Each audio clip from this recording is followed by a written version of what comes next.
ஜனவரியில் கட்சியில் சேர்ந்து பிப்ரவரியில் எம்பி சீட்டுக்கான ரேஸில் நுழைந்து டிசம்பரில் கட்சியை விட்டே சஸ்பெண்ட் செய்யப்பட்டிருக்கிறார் அந்த இளஞ்சிறுத்தை. திருச்சி மாவட்டத்தைச் சேர்ந்தவர் ஆதவ் அர்ஜுனா.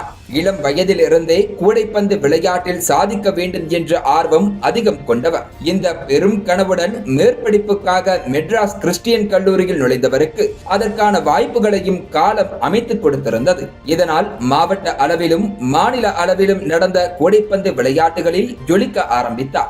எனினும் விளையாட்டுத் துறையில் அப்போது ஓங்கியிருந்த அரசியலால் பல தருணங்களில் ஓரங்கட்டப்பட்டுள்ளார் ஆதவ் அர்ஜுனா. முட்டி மோதி அவற்றை மிதித்து முன்னேறியவருக்கு இந்திய கூடைப்பந்து அணியில் விளையாடும் வாய்ப்பு கைகூடியது.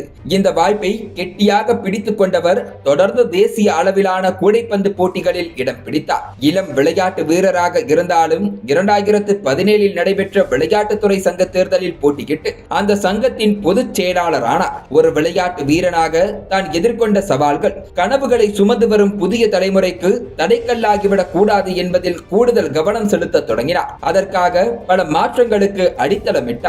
அடுத்து மெல்ல மெல்ல தமிழ்நாடு கூடைப்பந்து சங்கத்தின் தலைவர், தமிழக ஒலிம்பிக் சங்கத்தின் பொதுச் செயலாளர் என பல தலைமை பதவிகள் அவருக்கு கிடைத்தன. இந்த சமயத்தில் தான் மாவட்ட அளவிலான பல போட்டிகளில் பங்களிப்பை தந்திருந்த வீராங்கனை ஒருவர் வேலை வாய்ப்பு கிடைக்காத விரக்தியால் தற்கொலை செய்து கொண்டார். இது ஆதவ் அர்ஜுனாவின் உள்ளத்தில் தாக்கத்தை ஏற்படுத்த மாநில அரசு விளையாட்டு வீரர்களுக்கு வேலை வாய்ப்புகளில் 3% இடஒதுக்கீடு கொடுக்க வேண்டும் என்று தமிழக அரசிடம் கோரிக்கை வைத்தார். அது மட்டும் அல்லாமல் அரைஸ் என்னும் நிறுவனத்தின் தலைவராக பொறுப்பு வகித்து வந்த அவர் அந்த அறக்கட்டளை வாயிலாக 1000க்கும் மேற்பட்ட மாணவ மாணவிகளுக்கு கல்வி மற்றும் வேலை வாய்ப்புகளுக்கான வழிவகைகளையும் ஏற்படுத்தி கொடுக்கிறார். கடந்த ஆண்டு நடைபெற்ற இந்திய கூடைப்பந்து சம்மேளன தேர்தலில் வெற்றி பெற்று இப்போது இந்திய கூடைப்பந்து சம்மேளனத்தின் தலைவராகவும் பொறுப்பு வகித்து வருகிறார். கொரோனா காலகட்டத்தில் கூடைப்பந்து சங்கத்தின் ஊழியர்களுக்கு பல நிவாரண உதவிகளையும் செய்து கொடுத்துள்ளார். தொடர் முயற்சி செய்து தமிழக வீரர்களுக்கான மருத்துவ காப்பீட்டையும் பெற்றுக் கொடுத்துள்ளார். அதோடு நில்லாமல் விளையாட்டுத் துறையை இன்னும் செறிவூட்டும் வகையில் 500 கோடி ரூபாய் மதிப்பிலான ஒலிம்பிக் சிட்டி, 4 ஒலிம்பிக் அகாடமிக்ஸ் என புது மாற்றங்களுக்கான வழிநோக்கி பயணித்து வருகிறார். இப்படி தமிழக விளையாட்டுத் துறையில் பல மாற்றங்களுக்கு இயங்கு சக்தியாக இருந்த ஆதவ் அர்ஜுனா ஜனவரி மாதம் அரசியலுக்கு என்ட்ரி கொடுத்தார். கடந்த ஓராண்டாக விசிகாவின் அரசியல் நிகழ்ச்சிகளை திரைக்கு பின்னிருந்து ஒருங்கிணைத்துக் கொண்டிருந்தவர் ஜனவரியில் நடந்த வெல்லும் ஜனநாயகம் எழுச்சி மாநாட்டில் மேடை ஏறி விசிகாவில் இணைந்தார். திருமாவளவனை அவருக்கான உறுப்பினர் அட்டையை வழங்கினார். அடுத்த 20 நாட்களில் கட்சியின் துணை பொதுச் செயலாளர் பதவியும் ஆதவ் அர்ஜுனாவை தேடி வந்தது. கூடவே விசிகாவின் வேட்பாளராக மக்களவை தேர்தலில் அவர் களமிறங்க போகிறார் என்கிற தகவலும் வந்தது. அதற்கேற்றார் போல விசிகாவும் திமுக கூட்டணியில் 2 தனி தொகுதிகளையும் ஒரு பொது தொகுதியையும் கேட்பதாக செய்திகள் வெளியாகின. ஆனால் திமுக கூட்டணியில் இந்த முறையும் விசிகாவுக்கு 2 சீட்டுகள் மட்டுமே ஒதுக்கப்பட்டன. இதனால் ஆதவ் அர்ஜுனாவுக்கு கிடைக்கவிருந்த வாய்ப்பு பறிபோனது. கிடைத்த 2 தொகுதிகளில் திருமாவும் ரவிக்குமாரும் போட்டியிட்டு வெற்றி பெற்றனர். மக்களவை தேர்தல் முடிந்ததில் இருந்து கள்ளக்குறிச்சி கள்ளச்சாராய மரணங்கள், பகுஜன் சமாஜ் மாநில தலைவர் ஆம்ஸ்ட்ராங் கொலை என அடுத்தடுத்து அசம்பாவிதங்கள் அரங்கேற களத்தில் இறங்கினார் திருமாவளவன்.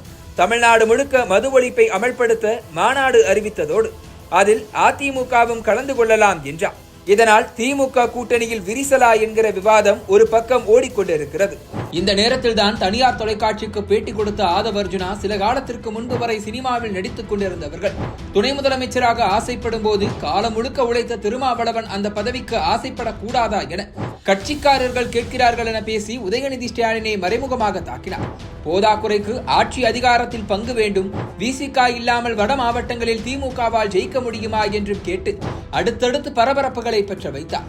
இதன் அடுத்த கட்டமாக அம்பேத்கர் புத்தக வெளியீட்டு விழாவில் தமிழக வெற்றிக் கழக தலைவர் விஜய் முன்னிலையில் பேசிய ஆதவ் அர்ஜுனா, பிறப்பால் முதலமைச்சர் பதவி கிடைக்கக்கூடாது என்றும் 2026 மன்னராட்சி ஒழிக்கப்படும் என்றும் திமுகவையும் முதலமைச்சர் ஸ்டாலினையும் பெயர் குறிப்பிடாமல் தாக்கினார். இது கூட்டணி கட்சியான விசிகாவுக்குள்ளும் திமுக கூட்டணிக்குள்ளும் குழப்பங்களை அதிகரித்தது. ஏற்கனவே விஜய் கலந்து கொள்ளும் நிகழ்ச்சி அரசியலாக்கப்படும் என்பதால் தான் திருமாவளவன் கலந்து கொள்ளாமல் புறக்கணித்தார். ஆனால் விழா மேடையில் அவரையே கண்டென்ட் ஆக்கியது விசிகாவின் மற்ற தலைவர்களை கொந்தளிக்க வைத்தது.